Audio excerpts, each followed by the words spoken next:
চারিদিকে জল, জলের বুকে সারি সারি সবুজ ধানের চারা, আর সেই জলের মাঝেই নেমে পড়েছে কয়েকজন মানুষ। হাতের পরিশ্রমে বুনছে আগামী দিনের খাদ্য।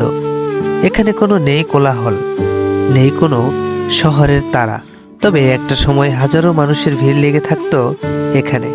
হ্যাঁ, এটা নওগাঁ জেলার হাসাইগাড়ি বিল। এখানে শুধু এখন আছে মাটির গন্ধ আর জীবনের সাথে লড়াই করার এক কঠিন বাস্তবতা। আসসালামু আলাইকুম সবাইকে, আশা করছি আপনারা সকলে অনেক ভালো আছেন। আপনাদের সাথে আছে আমি আলমগীর রতন।